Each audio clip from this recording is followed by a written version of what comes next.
उपचुनाव में नहीं चला अखिलेश का पीडीए फैक्टर। कुंदरकी में बीजेपी ने रचा इतिहास। मुस्लिम बाहुल कुंदरकी में सपा का बुरा हाल।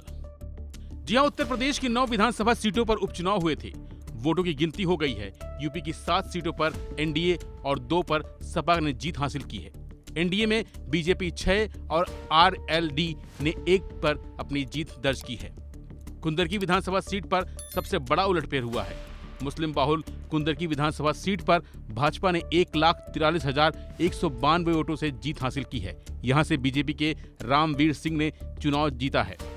इसके साथ ही गाजियाबाद और फूलपुर विधानसभा सीट से भी बीजेपी ने जीत हासिल की है, जबकि सीसामऊ और करहल में समाजवादी पार्टी ने जीत हासिल की है।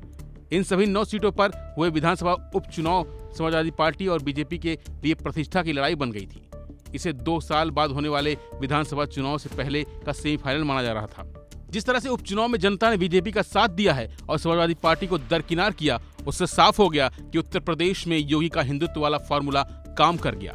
जबकि अखिलेश यादव जिस पीडीए के दम पर इस उपचुनाव में लोकसभा वाली स्थिति दोहराने की बात कर रहे थे, उसे जनता ने पसंद नहीं किया है। लेकिन जिस तरह का रिजल्ट उपचुनाव में आया, उसके बाद न सिर्फ जनता बल्कि पार्टियां भी हैरान और परेशान हैं। हालांकि इस जीत पर योगी आदित्यनाथ ने कहा कि देश की जनता बांटने वाली राजनीति पर यकीन नहीं करती है। इस दौरान एक बार फिर सीएम योगी ने बटोगे तो कटोगे के नारे को भी दोहराया। यानी देश की जनता नकारात्मक राजनीति को, बांटने वाली राजनीति को पूरी तरह खारिज कर चुकी है। और इसीलिए हम कह रहे हैं कि बटेंगे तो कटेंगे, एक रहेंगे तो सेफ रहेंगे।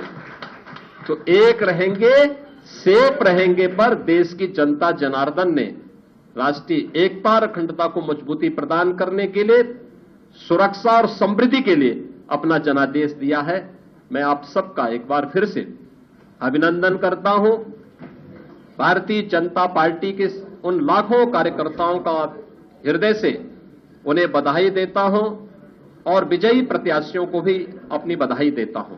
बता दें कि इस बार यूपी के उपचुनाव में सबसे ज्यादा मतदान कुंदरकी में ही हुआ था। यहाँ 57.7% वोटिंग हुई थी। इस सीट पर 60% से ज्यादा मुस्लिम वोटर हैं। ऐसे में जिस सीट पर सबसे ज्यादा मुसलमान वोटर हैं, जिस सीट पर सबसे अधिक मतदान हुआ है, जिस सीट पर सपा ने मुस्लिम नेता को टिकट दिया था और जिस सीट पर बीजेपी साल 1993 से चुनाव नहीं जीत पाई है, उस सीट पर इतना बड़ा उलटफेर होना विपक्ष को चौंका रहा है। लेकिन कुछ भी हो, सच तो यही है कि कुंदरकी सीट पर बीजेपी ने जीत हासिल की है।